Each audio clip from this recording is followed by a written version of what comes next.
Fargo and serving you on TV, online, and on the go. This is Valley News Live at 5. A warning for you to keep your eye out for counterfeit money after police bust a criminal spending spree. A quick-thinking Walmart cashier refused to sell two men electronics after they tried to pay with fake $100 bills. Little did that employee know it put an end to what police are calling an interstate criminal spending spree. Valley News Team's crime and safety reporter Nicole Johnson explains what happened and what you should be on the lookout for.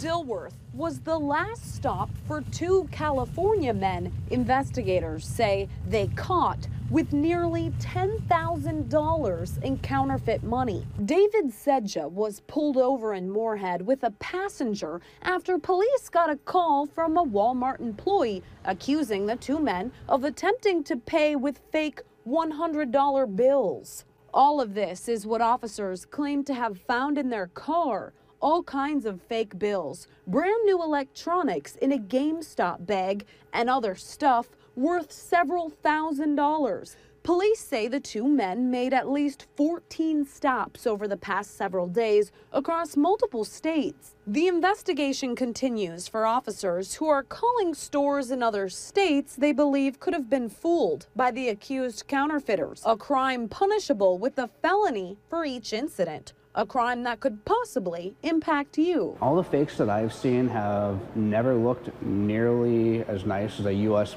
actual printed bill. Jason Jenkins at Treasure Island Coin and Precious Metals says the good news is most fake money isn't high quality. So you can actually feel it. It's not really what you should be looking for, but rather what you should be feeling for. It should be heavy, it should be crisp. In the case of the sharp Walmart cashier, documents say she noticed the bills were too thick and the wrong shade of green.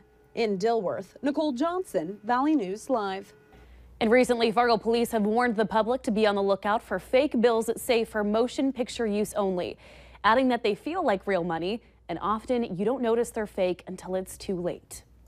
And after an active night of severe weather across our area, today our weather was clear and quiet.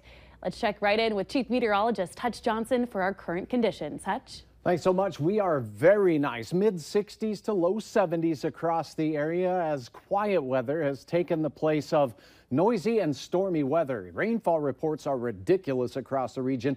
Storms brought 8.1 inches to the Hendrum area, Grandin and Absaraka also picking up almost 8 inches of rain. Ada and much of Norman County felt the effects of the storm as well, particularly western Norman County with 5 inches or more there. Cormorant with 3.5 inches. Here's one rain gauge photo that was shared to us by Tyler. 7.57 inches rather in Grandin.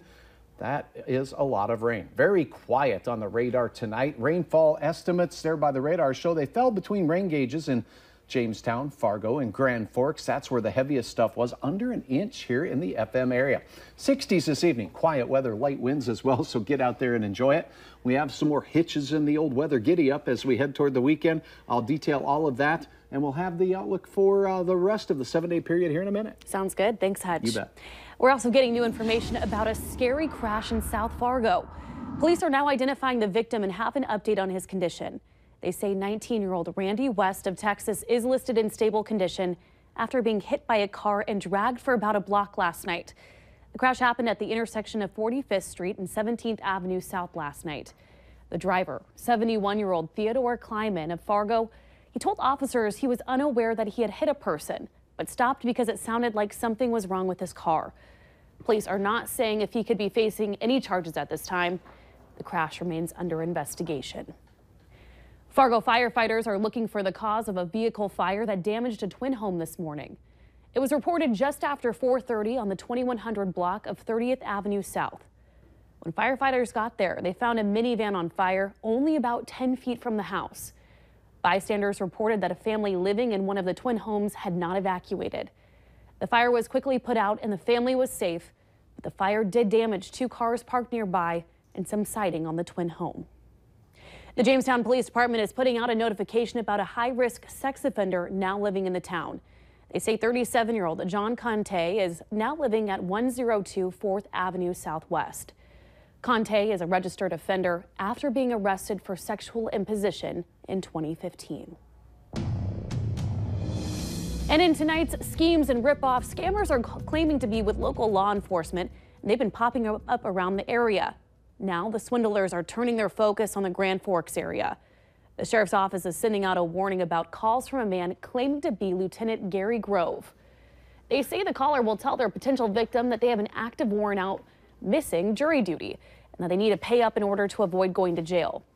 The scammers say the victim should go to the Office Max or Loaf and Jug stores to get a money card, then take it to the courthouse kiosk to deposit the money. If you get one of these calls, you should call them immediately. We've got their number on our screen. It's 701-780-8280. More than 150 first responders, plus dozens of family members and friends, all searching for a 4-year-old girl in Rice County. And now we're learning that there's a happy ending. It was quite a joint effort that started last night and into the morning hours as first responders from 14 agencies helped family and friends search for 4-year-old Sawyer Hansen. The Rice County Sheriff's Office says at around 6:30 last night, the 4-year-old girl vanished from her yard on Lamb Avenue in Wheeling Township, just a few miles northwest of Kenyon. Section, probably 100 yards up, she came walking out of the corner.